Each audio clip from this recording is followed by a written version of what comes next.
So, most of the time when a baby is born, the mother has her birth story and tells her story through her eyes and how she felt during the birth. This birth story is going to be through the father's eyes, my eyes.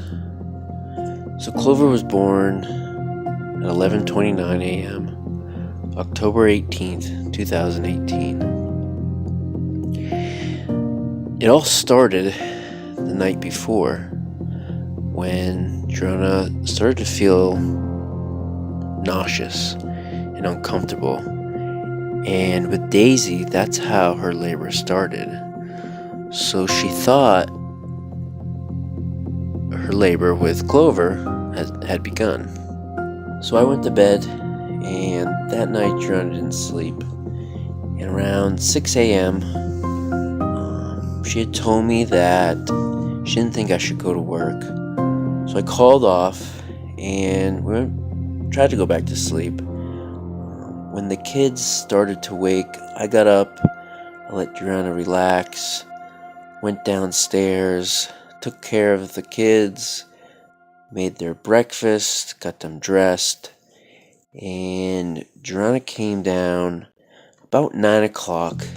She started to feel a little bit better. We thought maybe she was just had a bug and her labor had not even started. She wasn't feeling any contractions. She just seemed like she just caught a bug.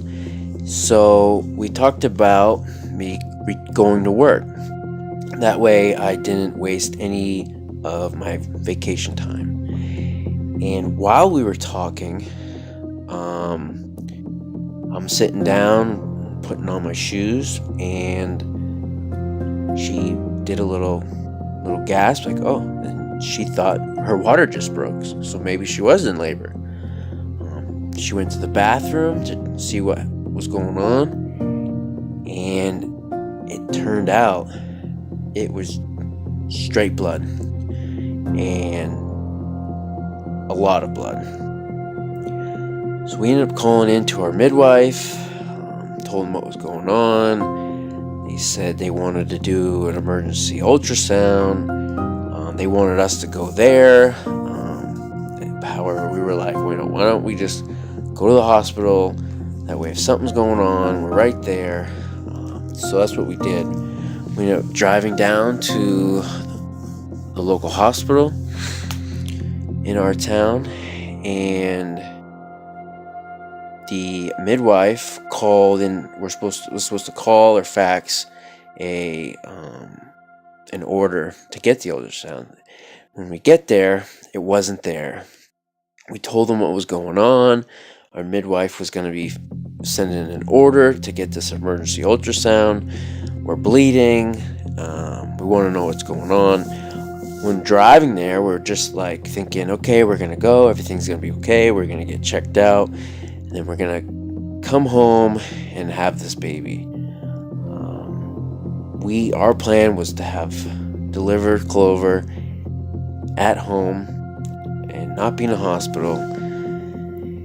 So that's what we had in our heads. So we got there.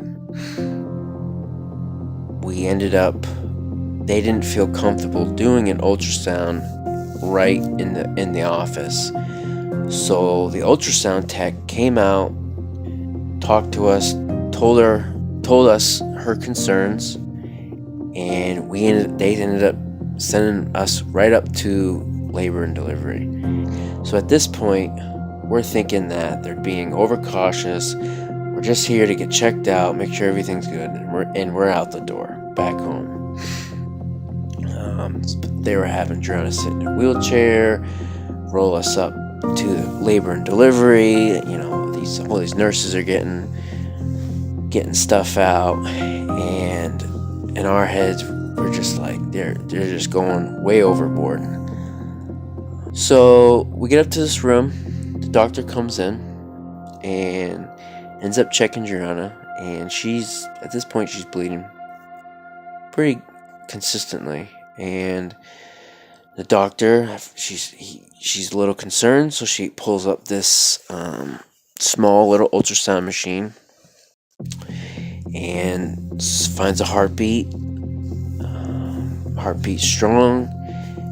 Ends up finding the placenta, and I'm standing there looking at the doctor, looking at Juliana, and I see the doctor's face change so quickly.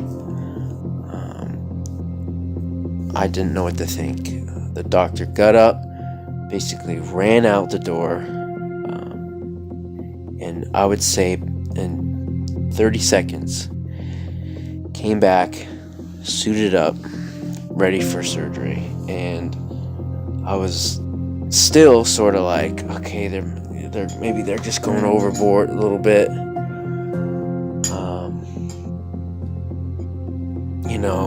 On our heads, we want to have a home birth, and we know that sometimes hospitals like to just do a C-section, get in and out, baby's born, their day's over.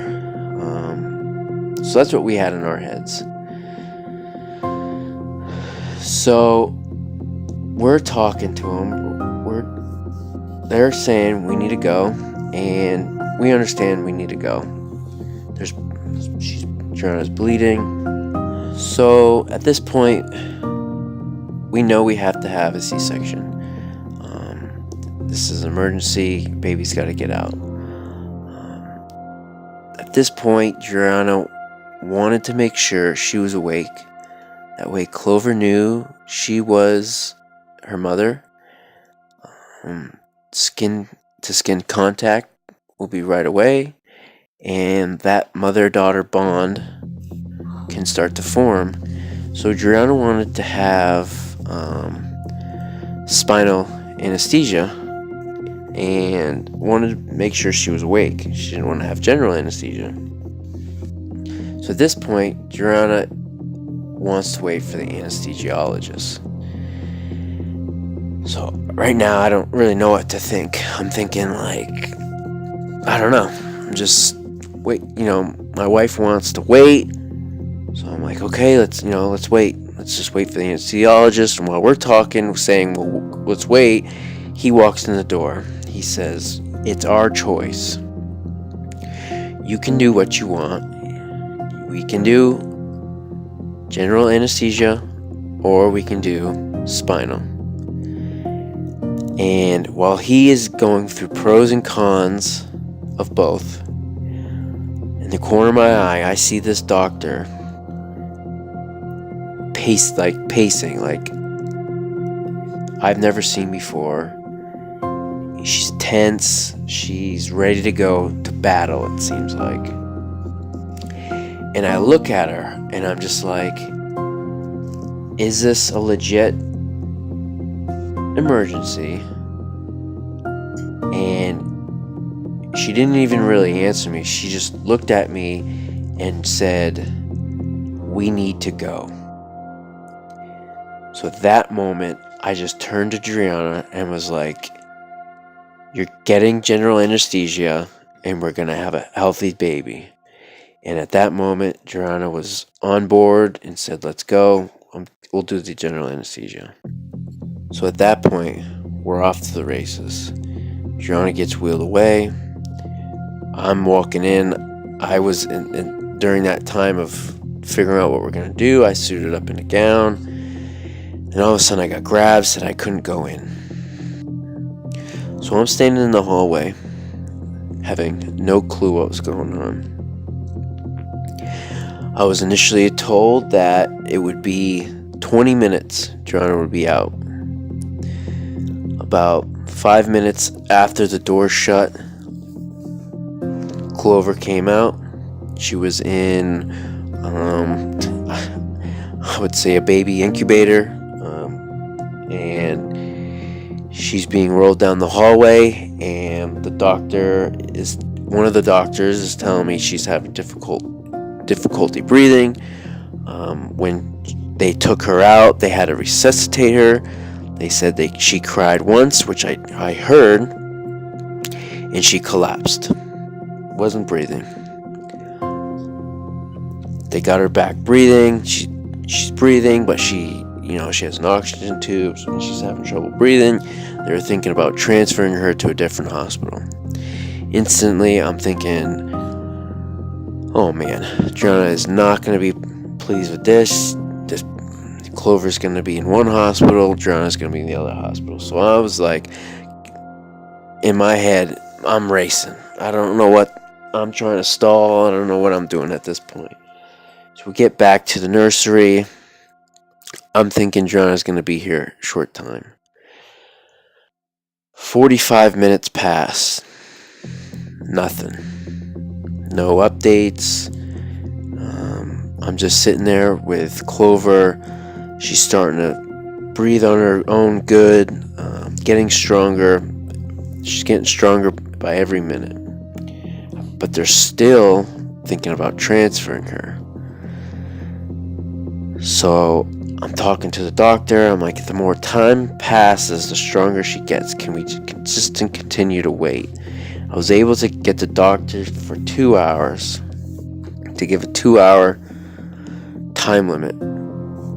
If Clover continued to get stronger, then we wouldn't have to transfer. So I was pleased. So now, I think it was like 15 more minutes passed, and the doctor shows up, and she has this blank look on her face, and she asks me, "Can I talk to you privately?" And at that moment, I thought my life just shattered, because she had this look on her face that I thought she was going to say Gianna had passed. Gianna died. It was the longest 5 seconds I have ever felt. What she came to tell me was that they couldn't stop her bleeding. Still serious. Wasn't the news I thought I was going to get, which is good. And however, Gianna was in critical condition, and her bleeding could not be stopped. So at this point, I'm like, holy crap. I'm like, okay, good, but holy crap, why are you talking to me? Let's get this bleeding under control. So she goes back, and probably another hour goes by. She comes out. She tells me that Gianna is still sleeping. Bleeding is sort of under control, but they're gonna keep her under anesthesia just to make sure everything is okay. And with prayers, with hope, begging, pleading, Gianna was wheeled out of surgery 3.5 hours after she was wheeled in. And she was awake. She was looking at me, and it was amazing. By the time Gianna was wheeled out, the doctor was planning on transferring Clover. So I have Gianna being wheeled out. However, Clover is looking to go to a different hospital. So at that time, Gianna's mom was here, and she stayed with Clover, and I went with Gianna to the ICU, and I'm trying to figure out how to break this news to Gianna, saying that Clover is going to be transferred. So I ended up just telling her, that didn't go over too good.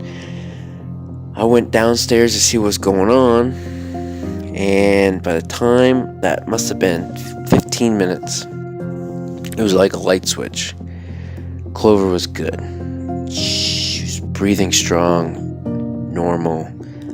They were not going to transfer her. So I went upstairs. Juliana is good. She didn't need to be transferred. It was by grace of God. We had people praying we didn't even know, and those prayers were answered. This went from the absolute worst case scenario, from thinking your wife just died, to everyone was fine. It's only by the grace of God that we are home and we can say we're healthy and safe.